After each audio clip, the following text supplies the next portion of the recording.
Hello guys, आज के इस वीडियो में हम लास्ट स्ट्रेटजिक फार्मूलेशन को डिस्कस करने वाले हैं जिसका नाम है प्रोडक्शन स्ट्रेटजी फार्मूलेशन। सो आइए स्टार्ट करते हैं लास्ट टॉपिक जिसका नाम है production strategy formulation. Strategy for production system, operation planning and control और रिसर्च एंड डेवलपमेंट से रिलेटेड है। आइए समझते हैं production system capacity, location, layout, product और service design, work system, degree of automation, extent of vertical integration and other factor से concern होता है। आइए समझते हैं operational planning and control. Operational planning and control से रिलेटेड strategy extent production planning, material supply, inventory cost and quality management and maintenance of plant and equipment से related होता है। यहाँ स्ट्रेटजी इम्प्लीमेंटेशन का यह देखना होता है कि रिसोर्स कैसे इफिशिएंट यूटिलाइज हो रहा है और लॉन्ग टर्म ऑब्जेक्टिव के लाइफ में डे टू डे ऑपरेशन के मैनर को मैनेज किया जा सकता है। आइए समझते हैं logistic strategy. Management of logistic is a process which integrate the flow of supplies into, through and out of an organization to achieve a level of service. It includes management of inbound and outbound goods, transportation, warehousing, handling of material, fulfillment of order and inventory management. Logistic strategy following question और उनके solution को raise करने और find करना involve करता है। The first one is raw material की कौन से सोर्सेज एंड कंपोनेंट अवेलेबल है, कितने मैन्युफैक्चरिंग लोकेशन है, प्रत्येक मैन्युफैक्चरिंग लोकेशन पर क्या प्रोडक्ट बन रहा है, वेरियस प्रोडक्ट के ट्रांसपोर्टेशन में कौन से मोड यूज हो रहे हैं, डिस्ट्रीब्यूशन फैसिलिटी का नेचर क्या है, what is the nature of material handling equipment possessed, is it ideal, logistic network में इन्वेंट्री को डिप्लॉइंग के कौन से मेथड अवेलेबल है, क्या ट्रांसपोर्टेशन व्हीकल ऑर्गेनाइजेशन को खुद ओन करने चाहिए, लॉजिस्टिक के इम्प्रूवमेंट के क्या इंपॉर्टेंट है। The first one is cost saving, second है रिड्यूस इन्वेंटरी, थर्ड है इम्प्रूव डिलीवरी टाइम, फोर्थ है कस्टमर सेटिस्फैक्शन एंड लास्ट है कॉम्पिटिटिव एडवांटेज। आइए नेक्स्ट समझते हैं supply chain management. Linkage between supplier, manufacturers and customer is known as supply chain. It is a process of planning, implementing and controlling the supply chain operation.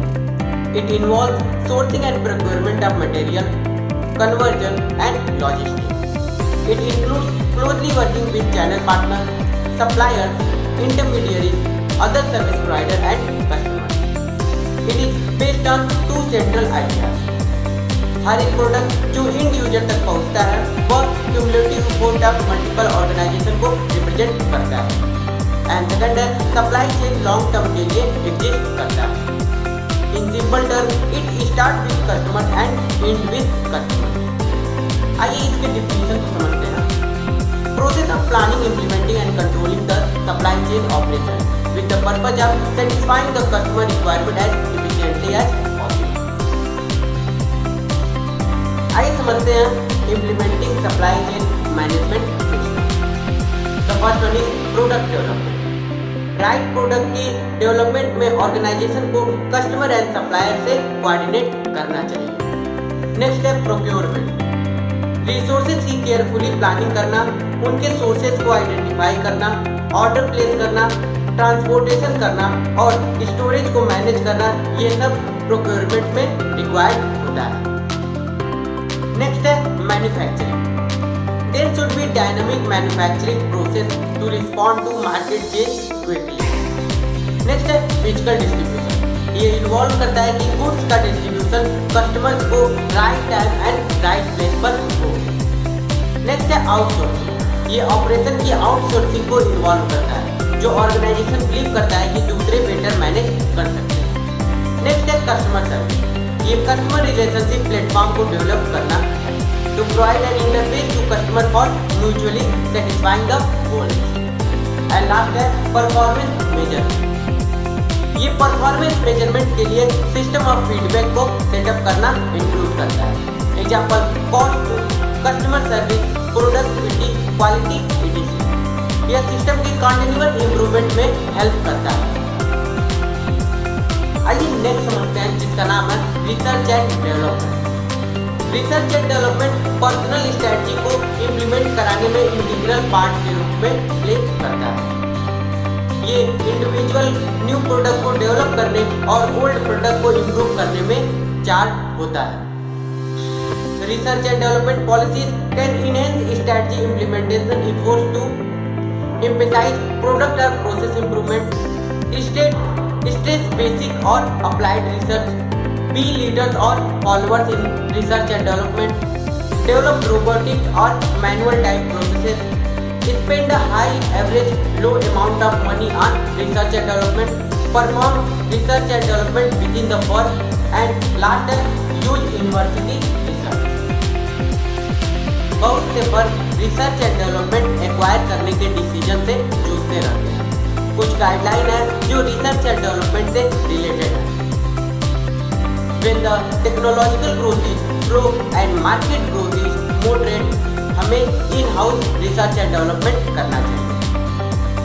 When the technological growth is fast and market growth is slow, we should not do research and development। When the technological growth is slow and market growth is fast, हमें research and development को outsource करना चाहिए। And last है when the technological growth is fast and market growth is also fast, हमें उन business को acquire करना चाहिए जो ऑलरेडी रिसर्च एंड डेवलपमेंट कर चुके हैं। There are 3 research and development approaches for implementing strategies. The first one is to be the first firm to market new technological product. Second है to be an innovative imitator for successful product. And last है to be low cost producer by producing mass product. तो यह था concept production strategic formulation का। आज की इस video में बस इतना ही। अगले वीडियो में मिलेंगे नए कॉन्सेप्ट के साथ। तब तक के लिए be safe and be careful. Goodbye and thank you.